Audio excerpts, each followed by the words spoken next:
All right, next chapter, chapter 4, you are unique. So what's the essence of that? Well, it's unique in the sense that, some people are willing to make different degrees of lifestyle change. Yes. But one of the things that we've actually learned is that with all this interest in personalized medicine and so on, that it wasn't like we found there was one diet and lifestyle program for reversing heart disease, another one for reversing prostate cancer, or for getting your cholesterol, your blood pressure, your blood sugar, your genes, your telomeres, your angiogenesis. It was the same for all of them. And the more people followed it, the more they improved at any age.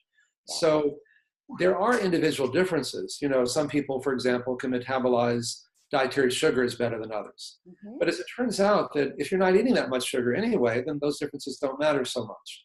And so even though, we like to think that our individual differences are really so much different than everyone else's, we found that these same lifestyle changes can actually benefit almost everyone. And to the degree that you make them, there's a corresponding benefit. Now, what's personalized in the spectrum is that you decide how much you want to change. So, you say, okay, I'm willing to make this degree of change, but not that. And to whatever degree you make a change, there's going to be a corresponding benefit, which hopefully will then motivate you to make even bigger changes, which is different than if you're actually trying to reverse a life-threatening condition. But even there, we found it was the same program that could reverse all these different conditions. And you find this in other countries. Let's look in Asia. 50 years ago, heart disease was, and most forms of cancer, chronic, colon cancer, which you dealt with, prostate, breast cancer, were as rare there as malaria is here. Yes. And over the last 50 years, they started to eat like us and live like us and now die like us. Yes. But their genetics are there. They have a very wide diversity of genetics, just like we do in this country. And yet those diseases were very low because everybody pretty much was eating diets that were low in fat, low in sugar, low in animal protein, as well as they had a lot of social support. They were exercising, and they had some kind of spiritual basis in their lives. And so, from Dan Buettner's Blue Zones work, we find those kind of commonalities you find everywhere. So even though their genes were different, they didn't get expressed until they started to eat more of a Western diet and lifestyle. Absolutely. And so to the degree that people are willing to move in this direction, we find there's a corresponding benefit.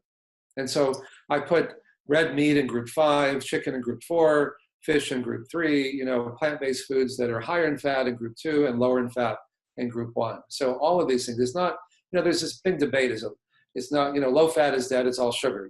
Americans are totally less fat, we're fatter than ever, it's not, it's all sugar. Well, it turns out we may have been told those things, but I went to the U.S. Department of Agriculture database, which actually tracks the entire U.S. food supply. And every decade since 1950, we've been eating more fat, more sugar, more meat, and more calories. So not surprisingly, we're fatter, not because we're eating too little fat, but because we're eating too much of everything. It turns out it's not this or that. It's an optimal diet is low in fat and low in refined carbs and low in animal protein. It's mostly fruits, vegetables, whole grains, legumes, soy products as they come in nature.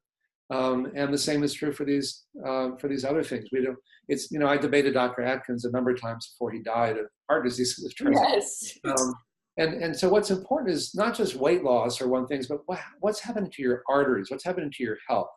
And when you go on the Atkins, or I really thought that would be over after he died, but, then became as the paleo and ketogenic diet and all these things.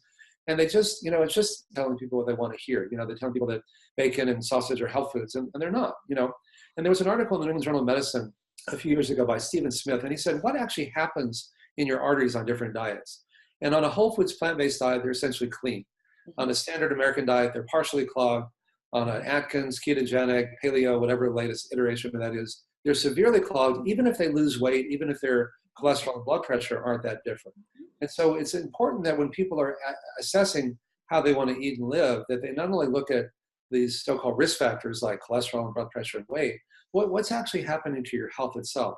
And that's why in our studies, we're not just looking at risk factors, we're looking at the actual underlying disease process. And we're finding that the arteries the blood flow improves after a month, after 1 year, the arteries are less clogged. After 5 years, or even more improvement, even less blockages. The same is true for their prostate cancer, their diabetes, these other conditions. The more you change, the more you improve at any age. And I think it's back to, our culture kills. We've created this industry, this machine which churns out fads and diets with different names, different titles, then invests millions of dollars, finds doctors to propose, to support, to give the media the attention that these diets need in order to sell more of these diets.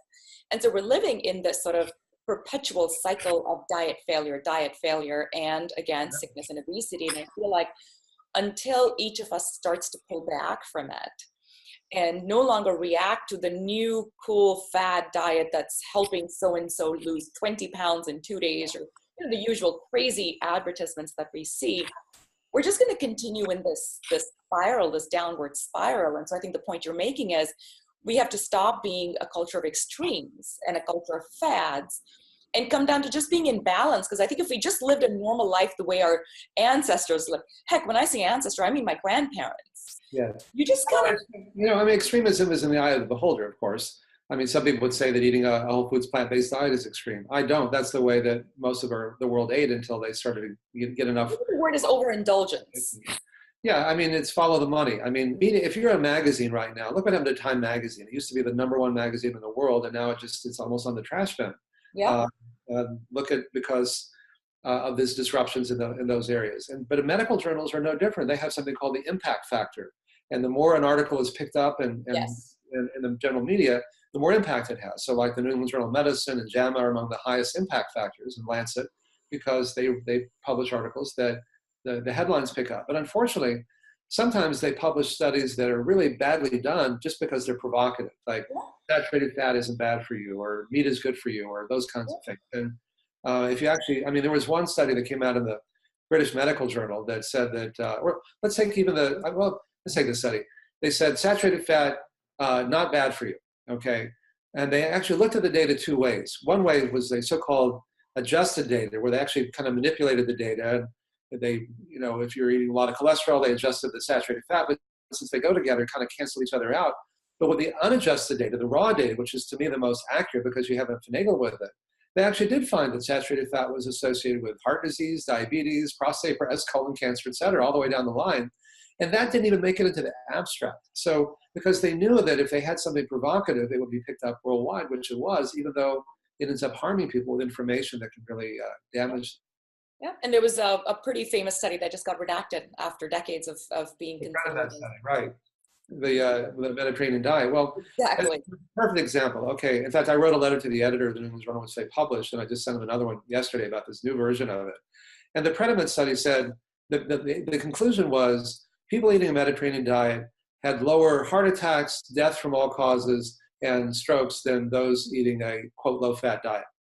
Well, it just made me want to pull out what's left of my hair, because the low-fat diet group they went from 39% fat to 37% fat, hardly any change at all. I mean, within the range of rounding error.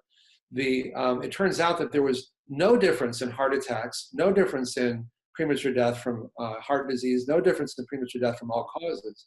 The only difference was there was a significant reduction in strokes, because on a Mediterranean diet, you have more of the omega-3 fatty acids, which we've been adding in the form of fish oil or flaxseed oil for decades. And that helps to keep the blood from clotting. And since 90% of strokes are caused by blood clots, called thrombus formation, they did show a reduction in strokes, but they pooled the data. So when they averaged the data of the stroke and the heart disease and these other things, there was a net decrease. But it was all driven by the reduction in stroke.